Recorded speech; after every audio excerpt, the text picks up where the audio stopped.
নবীজি যা বলে গেছেন সব সত্য।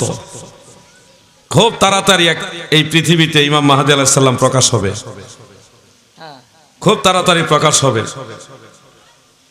সারা পৃথিবীর মুসলমানরা বিধর্মীদের কাছে মার খাবে।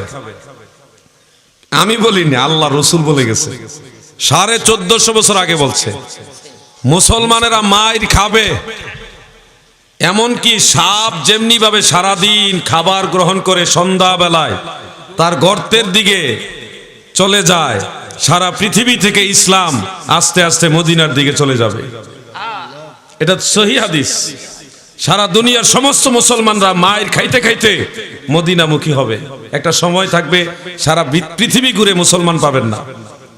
যারা ইমানদার তারা মদিনা শরীফের দিকে চলে যাবে, কারণ জানে বাঁচবে না। এমন মায়ের আসবে, লাশের পরে লাশ পরে থাকবে, লাশ দাফন করার মানুষ থাকবে না। মুসলমান যেখানে পাবে সেখানে মেরে ফেলবে। এমন একটা ভয়ঙ্কর সময় আসবে, সমস্ত মুসলমানরা মদিনা মুনাওয়ারা আর মক্কা শরীফ অবস্থান করবে। ওই সময় ইমাম মাহদী আলাইহিস সালাম প্রকাশ হবে। ইমাম মাহদী আলাইহিস সালামের মূল নাম মুহাম্মদ, ওনার আব্বার নাম আব্দুল্লাহ, ওনার মায়ের নাম আমেনা। ওনার বংশ হবে হযরতে ফাতেমার বংশ, নবীর বংশ। ওনার বাড়ি হবে মদিনা শরীফের পূর্ব দিকে পাহাড় পর্বত বেষ্টিত একটা এলাকায়, নির্জন একটা এলাকায়, যেখানে আধুনিকতার কোনো ছোঁয়া থাকবে না, কোনো আধুনিক রাস্তাঘাট থাকবে না, বিদ্যুতের ব্যবস্থাও থাকবে না। একেবারেই আদিম কালের মানুষ যেভাবে বসবাস করত ওইভাবে ওনারা ওখানে বসবাস করবেন, একটা গোষ্ঠী, একটা গোত্র। বলবেন এই মানুষগুলি ওখানে কিভাবে গেল, এতদিনে এই নবীর বংশ এই পাহাড়ের ভিতরে কিভাবে গেল? একটা বিচ্ছিন্ন এলাকায়, আধুনিকতার ছোঁয়াহীন একটা এলাকায় নবীর বংশ, হযরতে ফাতেমার বংশ ওখানে কিভাবে গেল বা ওখানে যাবে কিভাবে? এই প্রশ্নের উত্তর শুনুন। 1400 বছর আগে ইমাম হুসাইন রাদিয়াল্লাহু আনহুকে কারবালার ময়দানে শহীদ করা হয়েছিল। নবীর বংশ, হযরত আলীর পুত্র, হযরতে ফাতেমার পুত্র, জান্নাতের যুবকদের সরদার হযরতে আলী কাররামাল্লাহু ওয়াজহাহুর কলিজার টুকরা ইমাম হাসান ইমাম হুসাইন রাদিয়াল্লাহু আনহুকে কারবালার ময়দানে শহীদ করা হয়েছিল। ওনার সাথে আরো অনেককে শহীদ করা হয়েছে। এরপরে ইয়াজিদ নামক এই কুলাঙ্গারের নির্দেশে মদিনা শরীফ আক্রমণ করা হয়েছিল। মদিনায় প্রায় 10,000 সাহাবীকে হত্যা করা হয়েছে। সাহাবী মানে কি বুঝেন? যারা আল্লাহ রসুলকে নিজের চোখে দেখেছে, আল্লাহর নবীকে ঈমানের নজরে যারা দেখেছে গো। এমন 10,000 সাহাবীকে ইয়াজিদের বাহিনীরা মদিনায় যেখানে পাইছে ওখানে হত্যা করেছে। নবীর সাহাবীদেরকে যেখানে পেয়েছে সেখানে কতল করেছে, শহীদ করে দিয়েছে। সেই সময় 3,000-এর মতো মহিলা যারা সাহাবীদের পরিবারের সদস্য ছিল, 3,000-এর মতো মেয়েদের ইজ্জত নষ্ট করেছে এই ইয়াজিদের বাহিনীরা। 10,000-এর মতো সাহাবীকে শহীদ করেছে, 3,000 মতো নারীদের ইজ্জত নষ্ট করেছে। ওই সময় নবীর বংশের লোকেরা ইজ্জত বাঁচাইবার জন্যে আমার নবীর আওলাদ যারা মদিনাতে ছিল তারা মদিনা ছেড়ে যেদিকে পারছে ওই দিকে লুকায়া নিজেদেরকে আত্মরক্ষা করার চেষ্টা করেছে। ওই নবীর বংশের একটা শাখা ইয়াজিদের আক্রমণের সময়, আমার নবীর বংশের একটা শাখা ইয়াজিদের আক্রমণের সময় মদিনার পূর্ব দিকে পাহাড় পর্বত বেষ্টিত নির্জন একটা নিরালা, একটা আধুনিকতার ছোঁয়াহীন একটা এলাকার মধ্যে আশ্রয় নিয়েছে। ওই শাখা থেকে ইমাম মাহদী পৃথিবীতে আসবে। বন্ধুরা আমার, দিলের কান লাগায় শুনবেন। ইমাম মাহদী আলাইহিস সালাম 40 বছর বয়স হয়ে যাবে, তিনি বিবাহ শাদী করবেন না, কেউ ওনাকে বিবাহ করাবেনও না। উনি একটু সাধারণ সহজ সরল মানুষ হবে, গ্রাম্য ভাষায় বলা হয় হাবা গোবা, এরকম উনি চলবেন। হলো একটু সহজ সরল মানুষ, একেবারে সহজ সরল মানুষ হবে। উনি 40 বছর বয়স পর্যন্ত বকরি, উট, দুম্বা এগুলি পাহাড়ের পাদদেশে বিভিন্ন এলাকায় চড়াবেন। ওনার জীবনের বেশিরভাগ সময় উনি একা একা কাটাবেন, নির্জনে কাটাবেন, মানুষের সাথে চলাফেরা করবে না, একলা একলা সবসময় থাকবে।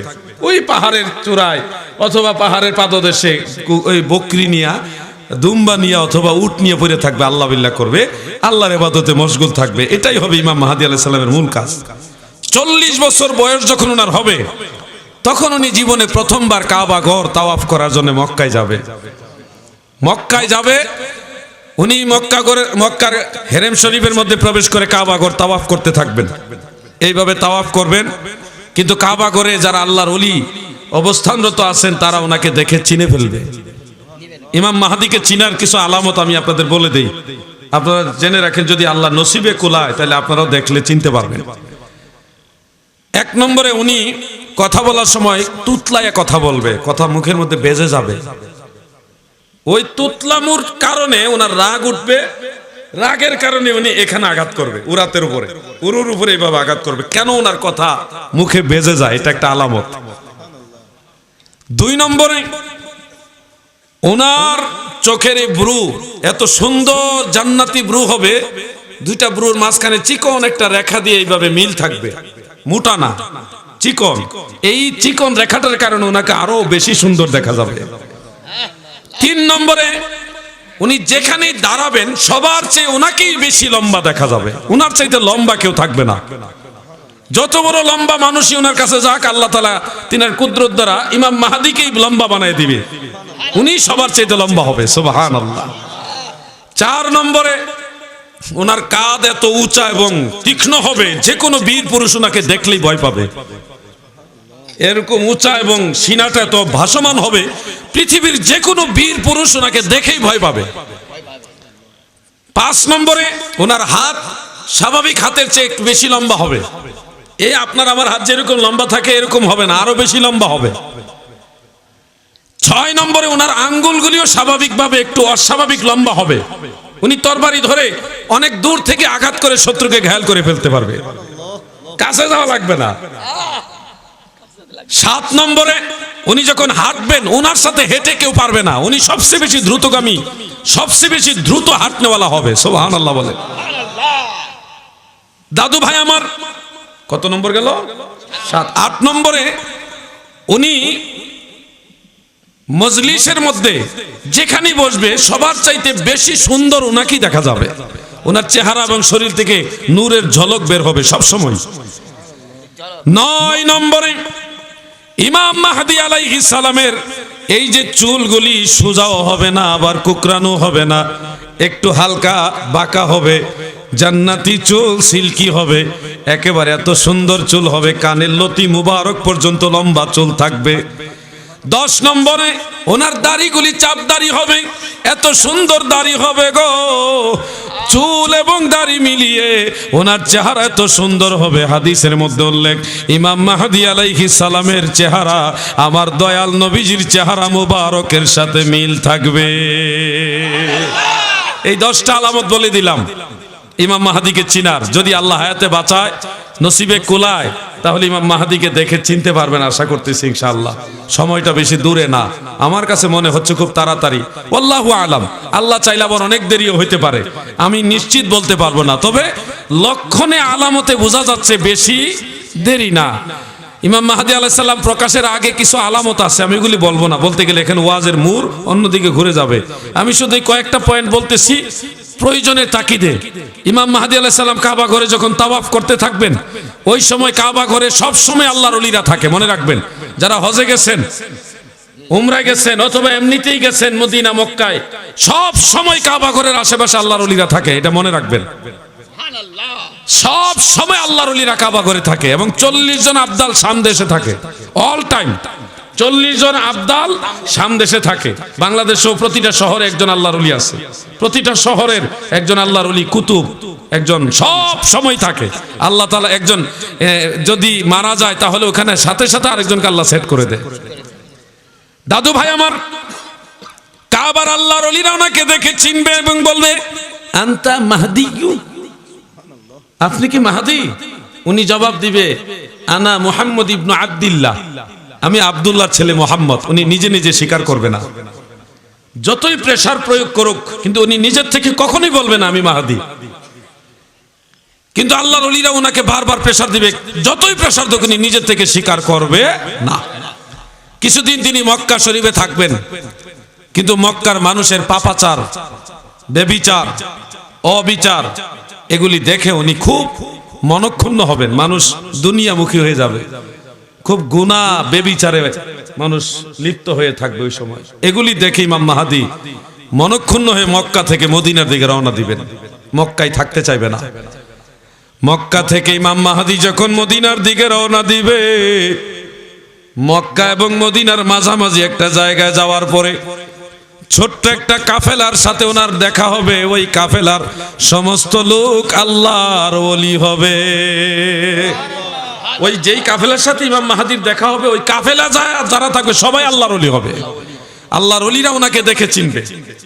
একলা একলা এই যে হাঁটতেছে আর মদিনার যে যাইতেছে, ওনার দেখা চেহারা, চুল, হাত, বডি, উনার ব্রু, উনার দাড়ি, উনার চুল, এই সবগুলি দেখে আল্লাহর ওলিরা বলবে আপনি মাহদী। উনি বলবে আনা মুহাম্মদ ইবনে আব্দুল্লাহ, আমি আব্দুল্লাহর ছেলে মুহাম্মদ। কোনো মতেই ওই আল্লাহর ওলিরা মানবে না, বলবে আপনি মাহদী, চলেন আমাদের সাথে, আপনাকে ওদিকে যেতে দেওয়া হবে না। জোর করে আবার ওনাকে মক্কায় নিয়ে আসবে, জোর করে মক্কায় আনবে। আনার পরে মক্কার আল্লাহর ওলিরা আর এই কাফেলার আল্লাহর ওলিরা দুই গ্রুপ একসাথে ওনাকে পর্যবেক্ষণ করে বলবে আমাদের কোনো সন্দেহ নেই, আল্লাহর রসুল যে আলামত বলে গেছেন সেই আলামত মোতাবেক আপনি মাহদী। এরপর উনি স্বীকার করবে না। সুনান ও আবি দাউদের মধ্যে উল্লেখ, তখন আকাশ থেকে গায়েবী আওয়াজ হবে, হাযা খলিফাতুল্লাহিল মাহদী ফাসতামিউহু ওয়া আতিউহু। আকাশ থেকে আওয়াজটা হবে, জমিনের মধ্যে সে হলো আল্লাহর খলিফা, সে মাহদী, তোমরা তার কথা শোনো, তার আনুগত্য করো। আর একটা হাদিস আছে, আকাশ থেকে আওয়াজ হবে, তোমরা তার কাছে বায়াত গ্রহণ করো। এই আওয়াজ যখন আকাশ থেকে হবে, গায়েবী আওয়াজ, তখন ইমাম মাহদী বলবে আনা মাহদী, আমি মাহদী। এর আগ পর্যন্ত উনি বলবে না। তখন কাবা ঘরের, মূল কাবা ঘরের আর এই যে মাকামে ইব্রাহিম, এই দুইটার মাঝখানে ইমাম মাহদী আলাইহিস সালাম দাঁড়াবে। সমস্ত মুসলমান, সারা ওয়ার্ল্ডের মুসলমান তখন মক্কার মদিনাতে থাকবে। বেশিরভাগ মুসলমান থাকবে মদিনা শরীফে, আর অন্য কোথাও মুসলমান পাওয়াটাই দুষ্কর হয়ে যাবে। ওখানে উনি দাঁড়ায় ডান হাত বাড়াবেন, ইমাম মাহদী ডান হাত বাড়াবেন। সমস্ত মুসলমানরা লাইনে লাইনে, দলে দলে, কাতারে কাতারে দাঁড়ায়া ইমাম মাহদীর হাতে হাত রেখে বায়াত হবে। আল্লাহ যদি নসিবে কোলা, ইমাম মাহদীর কাছে বায়াত হওয়ার ইচ্ছা আসেনি? মহব্বতে বলেন আছে? যদি নসিব হয়ে যায়, না হইলে তো আল্লাহ যেভাবে আমাদের মৃত্যু রাখছে ওটাই হবে। পৃথিবীর সব মুসলমানেরা ওই সময় ইমাম মাহদীর কাছে বায়াত হবে। তিনি মুসলমানদেরকে নিয়ে একটা বাহিনী তৈরি করবে, কাফেরদের সাথে যুদ্ধ করবে। ইমাম মাহদী এমন ভয়ঙ্কর আল্লাহর শক্তিওয়ালা এক যোদ্ধা হবে, ওনার সাথে কেউ যুদ্ধ করে পারবে না, কেউ পারবে না।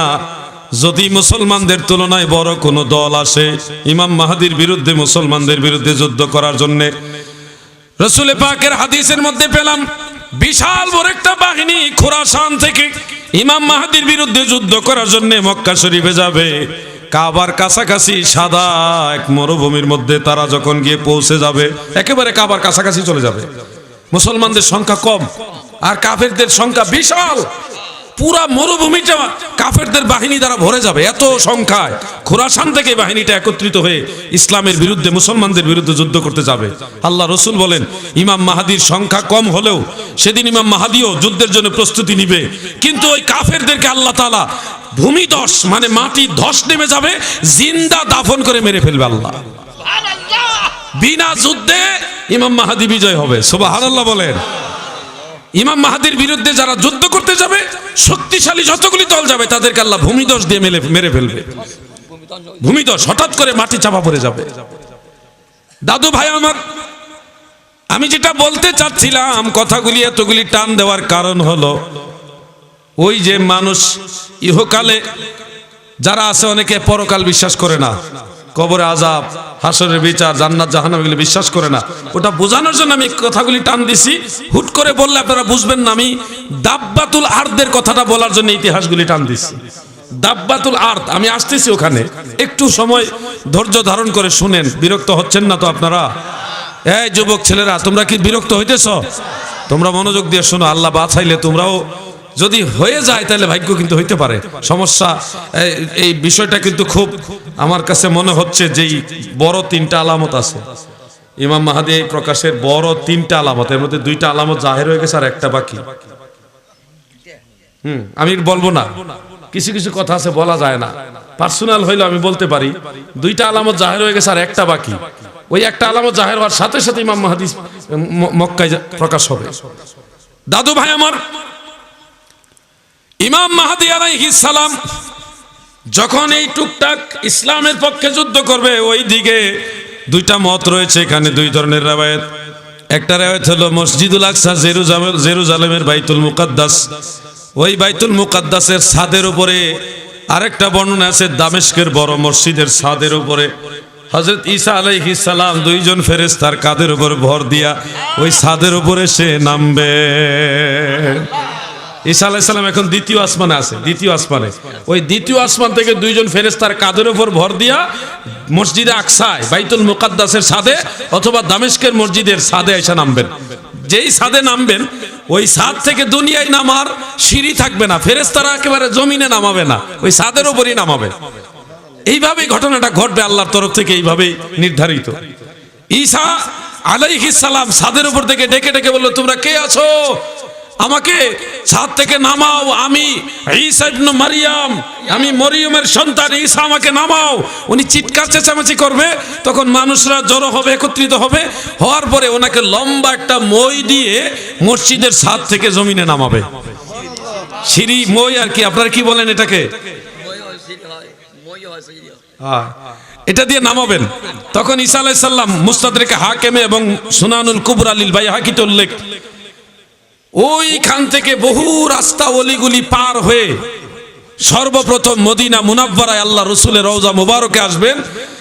দয়াল নবীজি রওজা মুবারকের কাছে যে ঈসা নবী সালাম দিবেন, রওজা মুবারকের ভিতর থেকে নবীজি হযরত ঈসা আলাইহিস সালামের সালামের উত্তর দিবেন উচ্চ আওয়াজে, সুবহানাল্লাহ।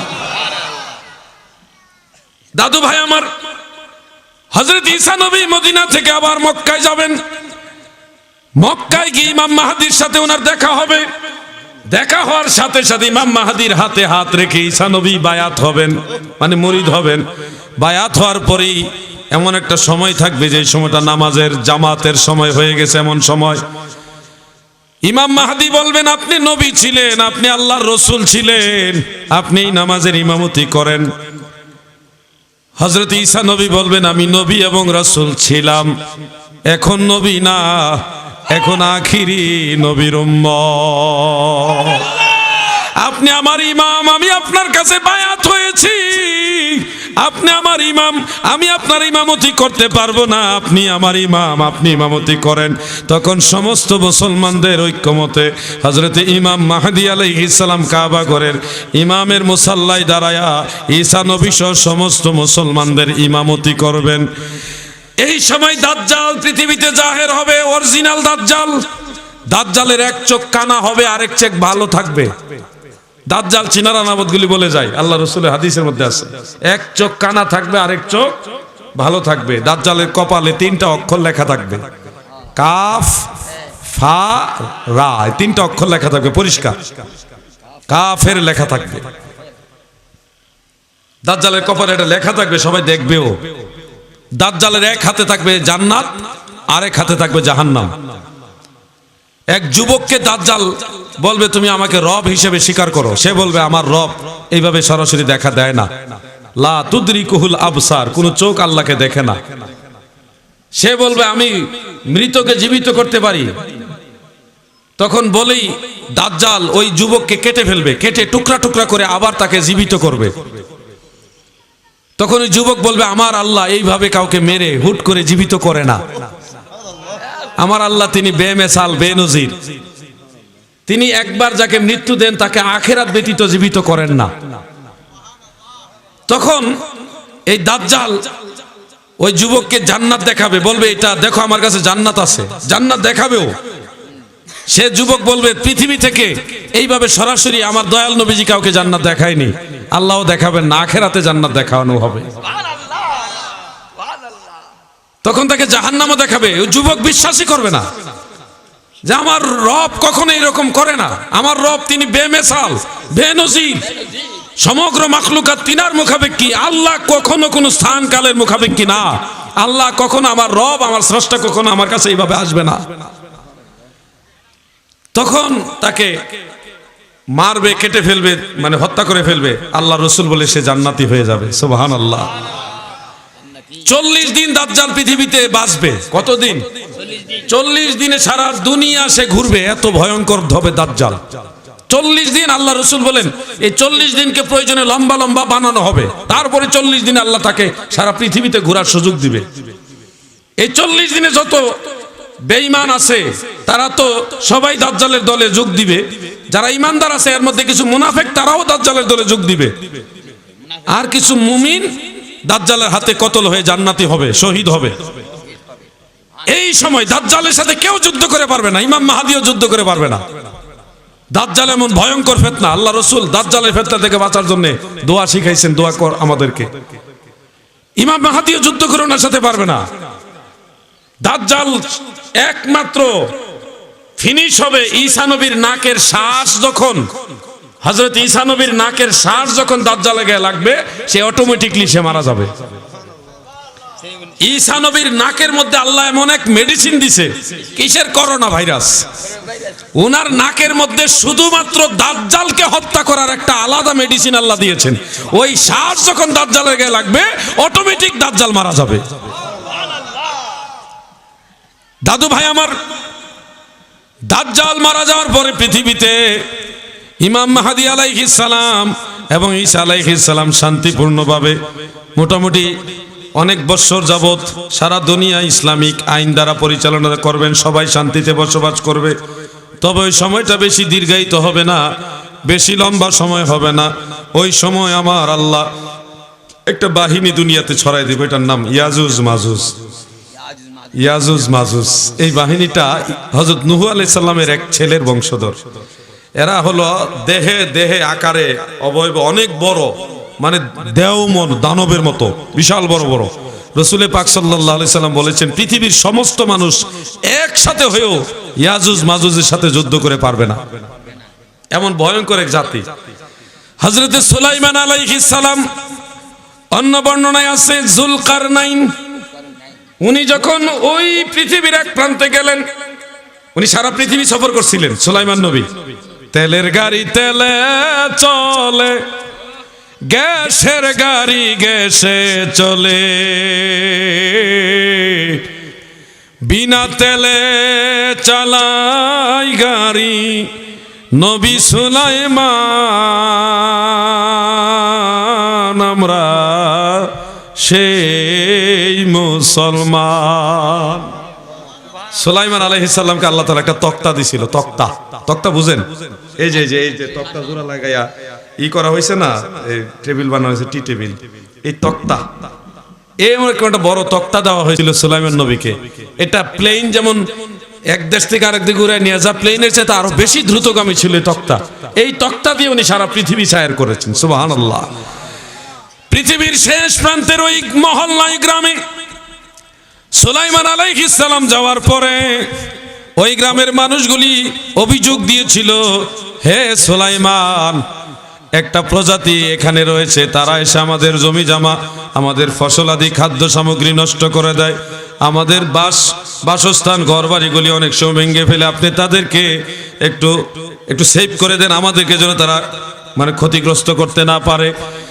আমরা আপনাকে এত টাকা দিব, এতগুলি অর্থ দিব, এরকম একটা প্রস্তাব দিল। সুলাইমান নবী বলল যে তোমাদের কোনো টাকা পয়সা লাগবে না, তোমরা আমাকে সহযোগিতা করো। তখন ওই ইয়াজুজ মাজুজ এমন একটা এরিয়াতে থাকে, ওই এরিয়াটাই হলো পাহাড় বেষ্টিত এরিয়া, চতুর্দিকে বিশাল বড় বড় পাহাড়, যে পাহাড়গুলি টপকাইয়া এদিকে আসতে তারা পারে না। একটা রাস্তায় আছে বের হয়ে আসা, দুই পাহাড়ের মাঝখানে একটা রাস্তা, এটা দিয়ে শুধু ইয়াজুজ মাজুজ বের হয়ে আসতে পারে। ওই রাস্তাটা সুলাইমান নবী সেই মানুষদেরকে নিয়ে, ইমানদারদেরকে নিয়ে বিশাল বড় একটা ওয়াল করে, সীসা দিয়ে ওয়াল করে আটকায় দিছে, যার কারণে তারা এদিকে আর আসতে পারে না, ওইখানে আটকায় থাকে।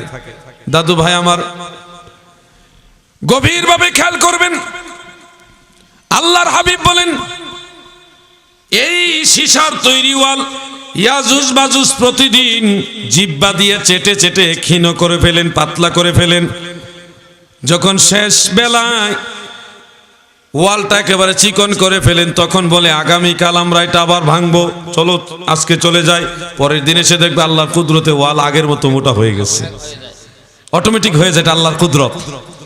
যেদিন তারা পৃথিবীতে বের হবে এর আগের দিন ইয়াজুজ মাজুজ দিব্যা দিয়ে চারটে চারটে শেষ মাথা যে বলবে ইনশাআল্লাহ আগামীকাল আমরা ভাঙবো, ওই ইনশাআল্লাহ যেদিন বলবে, ইনশাআল্লাহর বরকত দেখেন, ইনশাআল্লাহ যেদিন বলবে এর পরের দিন তারা জিহ্বা দিয়ে চারটে চারটে একটা ছিদ্র করে ফেলবে।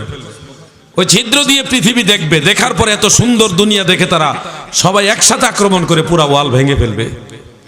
ওই ইয়াজুজ মাজুজ পৃথিবীতে আসবে। এরা এত ভয়ঙ্কর, পৃথিবীর সব মানুষ একসাথে হয়ে তাদের সাথে যুদ্ধ করে পারবে না। ঈসা আলাইহিস সালামও পারবে না, ইমাম মাহদী আলাইহিস সালাম তো না, কেউ পারবে না তাদের সাথে যুদ্ধ করে। পৃথিবীর সমস্ত ক্ষেপণাস্ত্র, গোলা বারুদ, গুলি, আরো যা কিছু আছে একেবারে পারমাণবিক অস্ত্র সহ, পারমাণবিক অস্ত্র সহ কোনো অস্ত্র দিয়ে তাদেরকে ঠেকানো যাবে না।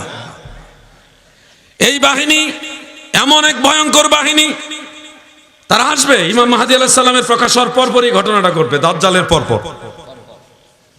দাদু ভাই আমার, এই ইয়াজুজ মাজুজ লেকের মতো বিশাল একটা নদীর মধ্যে নামবে।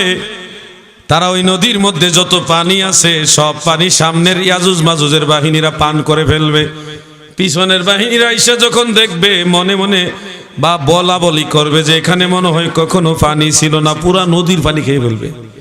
সামনের গ্রুপে খাইছে, পিছনের তারা বলবে যে এখানে মনে হয় কোনোদিন পানি ছিল না।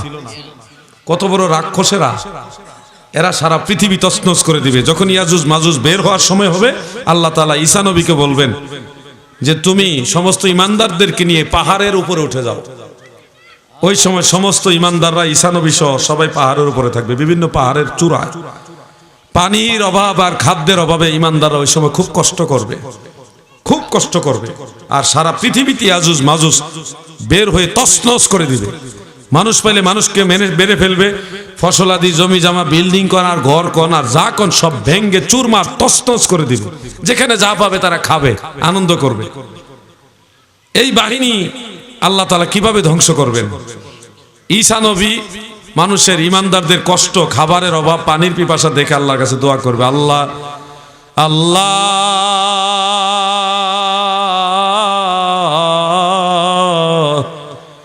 তোমার বান্দারা খাবারের কষ্ট করছে, পানির পিপাসায় কাতর হয়ে গেছে, তুমি আমাদের সাহায্য করো। তখন ওই ইয়াজুজ মাজুজ বাহিনীর ঘাড়ের মধ্যে, গলার মধ্যে এমন এক দুর্লভ প্রজাতির পোকা দিবেন। এই পোকা একের পর পোকা জন্ম দিবে, এই পোকা কামড়ায়া তাদের সারা শরীর খেয়ে ফেলবে। ওই অবস্থায় ইয়াজুজ মাজুজের সবগুলি বাহিনী মারা যাবে। ঈসা নবী দোয়া করার পরে এই ইয়াজুজ মাজুজ মইরা জমিনের বিভিন্ন অঞ্চলে লাশগুলি পড়ে থাকবে। কিন্তু লাশ যখন পচা ধরবো তখন ইমানদাররা পাহাড় থেকে দুনিয়াতে নামবো। নামার পরে দেখবো পচা গন্ধে আর চলতে পারে না। তখন ঈসা নবী আবার দোয়া করবে, আল্লাহ এই পচা গন্ধ আমরা সহ্য করতে পারি না, আমাদের বাঁচাও। তখন আল্লাহ তাআলা অঝর ধারায়, মুষল ধারায় বৃষ্টি দিবে। সে বৃষ্টিতে সারা পৃথিবীতে বন্যা হয়ে যাবে। ওই বন্যার পানিয়ে, জোয়ারের পানি যেমন নামে, এভাবে পানিগুলি টেনে শেষরে সমস্ত ইয়াজুজ মাজুজের লাশগুলি সাগরের মধ্যে ফালাবে। ওই দিন সারা দুনিয়া পবিত্র হবে। দাদু এরপরে আসবে, যেটার জন্য আমি ওয়াজ টান দিলাম, একটা পাখি আসবে। ওই একটা পাখির মধ্যে 10টা প্রাণীর সুরত থাকবে। একটা পাখির মধ্যে 10টা প্রাণীর সুরত। মাথা থাকবে এক প্রাণীর, হাত থাকবে এক প্রাণীর, ডানা থাকবে আরেক প্রাণীর, পা থাকবে আরেক প্রাণীর, সিনা থাকবে এক প্রাণীর। মানে 10টা প্রাণীর সুরত থাকবে একটা প্রাণীর মধ্যে। ওটার নাম হলো দাব্বাতুল আরদ। দাব্বাতুল আরদ। এটা মানুষের মতো কথা বলতেও পারবে।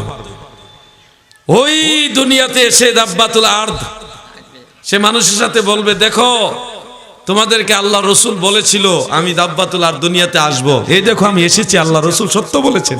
এভাবে বলবে মানুষকে। কোরআনের বিভিন্ন আয়াত দিয়ে মানুষকে বুঝাবে, দাব্বাতুল আরদ এসে মানুষকে বুঝাবে যে দেখো কোরআনের মধ্যে এটা আছে, আল্লাহ সত্য বলেছে, এই দেখো এটা ঘটতেছে, আল্লাহ রসুল সত্য বলেছে, এই দেখো এটা ঘটতেছে। এইভাবে দাব্বাতুল আরদ এসে মানুষকে বুঝাবে। ওই পাখিরা খাতে থাকবে মুসা নবীর লাঠি। আরেক হাতে থাকবে সুলাইমান নবীর আংটি। যারা ঈমানদার তাদের গলার মধ্যে মূসা নবীর লাঠি দিয়ে এইভাবে আঘাত করবে, ফলে ঈমানদারদের কপালের মধ্যে লেখা উঠবে মুমিন। আর যারা ঈমানদার না তাদের গলার মধ্যে ঘাড়ের মধ্যে সুলাইমান নবীর আংটি দিয়ে আঘাত করবে। আঘাত করার সাথে সাথে তাদের কপালে লেখা উঠবে কাফির। ওই দিন কে ঈমানদার কে কাফের একেবারে পরিষ্কার ওই লেখা থেকে বোঝা যাবে। এমনও আল্লাহ রসুল বলেছেন, এমনও হবে একই টেবিলে খাওয়া দাওয়া করবে, একজন আরেকজনকে বলবে এই মুমিন আমাকে এই তরকারিটা দাও, আরেকজন বলবে এই কাফের আমাকে এই তরকারিটা দাও, এইভাবে বলবে। ওই সময় সবাই সবাইকে চিনবে, কিন্তু তওবার দরজা তখনও খোলা থাকবে। তওবার দরজা তখনও খোলা থাকবে। দাদু, এই ইহকালে আমরা যারা আছি আমাদের জন্য পরকাল সত্য না মিথ্যা? বলেন না, সত্য না মিথ্যা? নিঃসন্দেহে সত্য। আখিরাত সত্য, কবরের আযাব সত্য, হাসরের ময়দানে বিচার সত্য, মিজান সত্য, ফুলসিরাত সত্য, জান্নাত সত্য, জাহান্নাম সত্য। এগুলি যারা মানবে না তারা ঈমানদার হতে পারে না, তারা বেঈমান হয়ে মরবে। যত পৃথিবীতে অবিশ্বাসী যারা ছিল সবাই কিন্তু মারা গেছে। ফেরাউন মারা গেছে, নমরুদ মারা গেছে, কারুন মারা গেছে, সমস্ত অবিশ্বাসীরা মারা গেছে। যদি অবিশ্বাসীরা সত্যবাদী হতো, যদি অবিশ্বাসীরা সত্যবাদী হতো, তাদের মধ্যে একজন হইলেও জীবিত থাকতো, মরতো না। কুল্লু নাফসিন যায়িকাতুল মাউত। আল্লাহর এই কথা যেহেতু সবার ক্ষেত্রে বাস্তবায়ন হচ্ছে, বিশ্বাসীদের ক্ষেত্রেও অবিশ্বাসীদের ক্ষেত্রেও, যারা আল্লাহকে বিশ্বাস করে না তারাও মৃত্যুর স্বাদ গ্রহণ করতেছেন, মারা যাচ্ছেন। মানে আল্লাহর কথাই বাস্তব, সত্য প্রমাণ হচ্ছে। অবিশ্বাসীরা যদি সত্যবাদী হতো তাদের মধ্যে একজন হইলে বেঁচে থাকতো। অতএব অবিশ্বাসীরাও চলে যাচ্ছে, তার মানে আল্লাহর কথাই বাস্তবায়ন। ওই যে ইন্না লিল্লাহি ওয়া ইন্না ইলাইহি রাজিউন, আল্লাহর দিকে সবাই প্রত্যাবর্তন করছে। ঈমানদাররাও আল্লাহর দিকে প্রত্যাবর্তন করছে আখিরাতের দিকে, এবং বেঈমানরাও অবিশ্বাসীরাও আল্লাহর দিকে প্রত্যাবর্তন করছে। বিধায় আল্লাহর কথাই সত্য, অবিশ্বাসীরা যতই বলেছে তাদের কথা সত্য ছিল। সাদ্দাত নমরুদ ও কারুন ছিল, মিশর অধিপ ফেরাউন, ধনে জনে মানে নাহি ছিল নুন্ন নবী, পদবিনে ভাব সবে মিশে। প্রিয় ভাইয়েরা আমার, মনোযোগ দিয়ে শুনবেন। এরপরে সারা পৃথিবী ব্যাপী একটা ঠান্ডা বাতাস আসবে, হিম শীতল একটা বাতাস আসবে। ওই বাতাসে ঈমানদাররা, মনে রাখবেন এই কথাগুলি, ঈমানদাররা এই বাতাসে মারা যাবে। সমস্ত ঈমানদাররা মারা যাবে। এই ঠান্ডা বাতাসটা যা ঈমানদারদের বগলতলায় লাগার সাথে সাথে ঈমানদাররা মারা যাবে, কিন্তু কাফেররা মরবে না, ঈমানদাররা মরে যাবে। এই বাতাসটা আসবে। তবে এই বাতাসের আগে আরেকটা ধোঁয়া আসবে, ধোঁয়া। এই ধোঁয়াটা সারা পৃথিবীব্যাপী ছড়ায় যাবে। এই ধোঁয়া যারা ঈমানদার তারা নাক দিয়ে টান দিলে তাদের ভিতরে সর্দি, কাশি, জ্বর হবে, এবং আবার নাক দিয়ে, চোখ দিয়ে, কান দিয়ে এগুলি বের হবে, কিন্তু তাদের তেমন কষ্ট হবে না। সর্দি কাশির যে কষ্ট ওটা হবে। কিন্তু কাফের যারা, বেঈমান যারা, তাদের এই ধোঁয়া টান্দা ঘরের ভিতরে, ফ্যাটের ভিতরে নেওয়ার পরে ছাড়ার সময় তাদের নাক দিয়া, মুখ দিয়া, চোখ দিয়া, কান দিয়া, প্রতিটা ছিদ্র দিয়া এই ধোঁয়াগুলি আবার বের হবে ব্যাপক আকারে। আর ভয়ঙ্কর জ্বালা যন্ত্রণা হবে কাফেরদের। ঈমানদারদের সর্দি কাশি ছাড়া তেমন কিছু হবে না। এরপরে আসবে হিম শীতল সেই ঠান্ডা বাতাস। ঠান্ডা বাতাস ঈমানদাররা মারা যাবে, সমস্ত ঈমানদার সেদিন মারা যাবে। কিন্তু তওবার দরজা তখনও খোলা থাকবে। কিছুদিন পরেই একটা রাত আসবে, ওই রাতটা 3 দিন, পুরা 3 দিনের সমান 72 ঘন্টার সমান একটা রাত আসবে। এক রাত্রে মানুষ পেটের ক্ষুধার যন্ত্রণায় অন্ধকারের মধ্যে দৌড়াদৌড়ি করবে, কোনো আলো থাকবে না, কোনো আলো থাকবে না, কোনো আলো কাজ করবে না। আল্লাহর কুদরতে সব ফিনিশ হয়ে যাবে। সারা পৃথিবী অন্ধকার হয়ে যাবে, চাঁদের আলো থাকবে না, কোনো তারকার আলো থাকবে না, সূর্য তো রাতের বেলা দেখাই যায় না। 3 দিনের সমান একটা রাত হবে। ওই রাতে মানুষ পেটের খিদায় দৌড়াদৌড়ি করবে খাবারের জন্য, খাবার পাবে না খুঁজে, দৌড়াদৌড়ি করবে। 3 দিন পরে আকাশের দিকে সামান্য শুভে সাদেকের সময় যেমন একটু সাদা আলো আসে, এরকম একটা আলো দেখা যাবে, আস্তে আস্তে সূর্য উঠবে। সেদিন সমস্ত মানুষ তাকায় দেখবে সূর্য ওই দিন পূর্ব দিকে উঠেনি, ওই দিন পশ্চিম দিকে উঠেছে। পশ্চিম দিকে সূর্য যেদিন উঠবে সেদিন তওবার দরজা বন্ধ হয়ে যাবে, আর তওবা করার সুযোগ থাকবে না, আর কাজ হবে না। একটা হাদিসের মধ্যে আমি যেটা দেখেছি, পশ্চিম দিকে সূর্য ওঠার ঠিক 120 দিন পরে কিয়ামত হবে, ঠিক 120 দিন পরে কিয়ামত হবে। দাদু সতর্ক হন, প্রতিটা ঘটনা ঘটবে, প্রত্যেকটা ঘটনা ঘটবে, প্রতিটা ঘটনা ঘটবে। আমরা অনেক কিছু জানি কিন্তু বলতে পারি না, মুখে তালা। আল্লাহর তরফ থেকে, মদিনা আল্লাহর তরফ থেকে সব কথা সব জায়গায় বলার অনুমতি নাই। খুব তাড়াতাড়ি ইমাম মাহদী আলাইহিস সালাম প্রকাশ হবে, আপনারা প্রস্তুত হন। মনে করেন না যে আমরা মুসলমানরা এখন শক্তিশালী, না রে ভাই। এই যে আমাদের বাংলাদেশে 18 কোটির উপরে মানুষ, এর মধ্যে অরিজিনাল ইমানদার কয়জন পাবেন আপনি?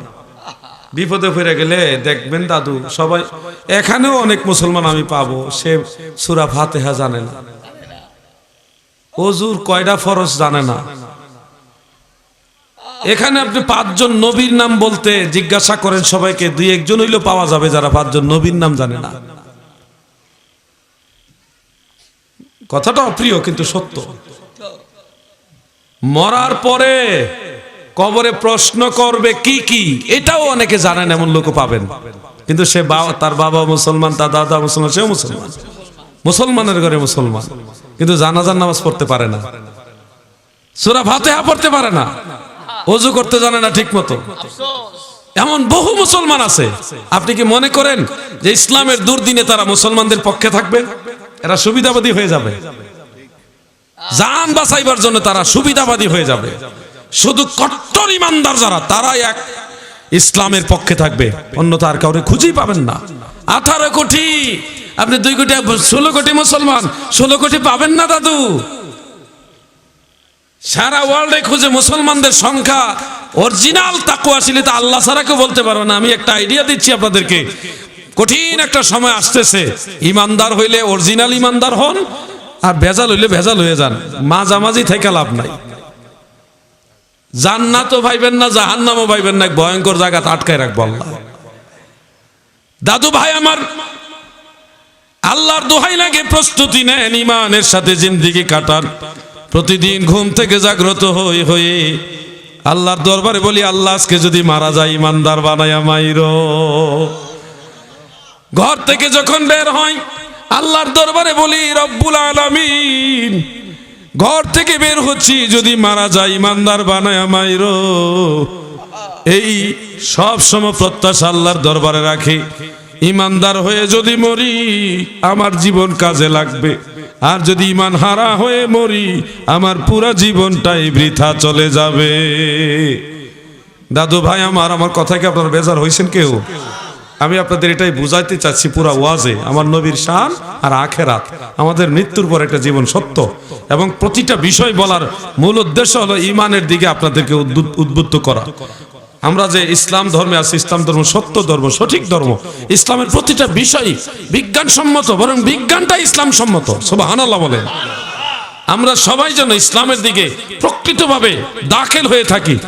উদখুলু ফিস সিলমে কাফা, তোমরা ইসলামের মধ্যে পরিপূর্ণভাবে দাখিল হও, পরিপূর্ণভাবে মুসলমান হও, এটাই আল্লাহ তাআলার বাণী। আল্লাহকে ভয় করতে হবে, ইসলামের মধ্যে প্রকৃতরূপে আদিষ্ট মানে প্রবিষ্ট হতে হবে। আল্লাহ তাআলা আমাদের তৌফিক দেন, বলেন আমিন, মহব্বতে বলেন আমিন। কিছু প্রশ্ন আছে আমি শুনেছিলাম, আমি কয়েকটা প্রশ্নের উত্তর দিয়ে আলোচনা এটির দিকে যাব। এর আগে একটু জিকির করেন, ইসমে জাত আল্লাহ আল্লাহ আল্লাহ আল্লাহ আল্লাহ আল্লাহ। একটু জিকির করেন, আল্লাহকে ডাকলে ভয়ের কোনো কারণ নাই, আপনি যাকে ডাকতেছেন তিনি আপনার আল্লাহ। আল্লাহ আল্লাহ আল্লাহ। জোয়ার শেষে ভাটা পড়লো, চিন্তা করলি না রে মন, যাইতে হবে গোরস্থানে আসিলে তোমার সমন। আল্লাহ আল্লাহ আল্লাহ জোয়ার শেষে ভাটা পড়লো চিন্তা করলি না রে মন আল্লাহ আল্লাহ আল্লাহ আল্লাহ মরণেরি আগেই মর কামেল পীরের চরণ ধর মরণেরি আগেই মর আল্লাহ আল্লাহ কামেল পীরের চরণ ধরো আল্লাহ আল্লাহ আল্লাহ আল্লাহ আল্লাহ আল্লাহ জিকির করো কলব হবে ও জালা আল্লাহ আল্লাহ আল্লাহ জোয়ার শেষে ভাটা পড়লো চিন্তা কেন করলা না আল্লাহ আল্লাহ আল্লাহ আল্লাহ আল্লাহ আল্লাহ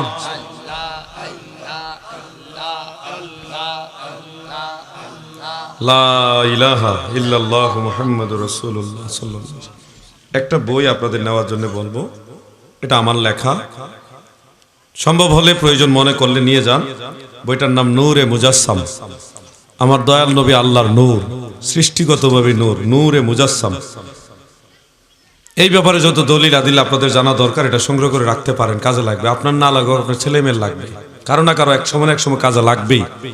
সুন্নি আকীদার সাথে এটা জড়িত, বিদায় বইটা আপনাদের দরকার, রেখে দেন। মাটি মাটি যারা করে, যারা নবীজিকে কথায় কথায় মাটির তৈরি বলে, তাদের জন্য বইটা দরকার। এরা ভুল, তাদের ভুলটা বুঝতে পারবে ইনশাআল্লাহ। এই বইটা 150 টাকা হাদিয়া সংগ্রহ করে রাখবেন। আরেকটা হয়তো রাখতে পারেন আপনাদের ইচ্ছা, মা বাবা মুরব্বীরা মারা গেলে আমরা 40 জিয়াফত করি, এটা ফাতিহা অনুষ্ঠান করি, ইসালে সওয়াব, একটা দোয়ার মাহফিল, শেষে একটু মেহমানদারি জিয়াফত করি। এটা করা যে জায়েজ, এর পক্ষে কোরআন হাদিসের কি কি দলিল, সব দলিল এটার মধ্যে উল্লেখ করেছি। বইটা আপনারা রেখে দিতে পারেন। আরো কিছু বই আছে, এই বইগুলি নিয়ে আপনাদের কাছে আসতেছে, আপনারা সংগ্রহ করে নিলে আপনাদের উপকার হবে।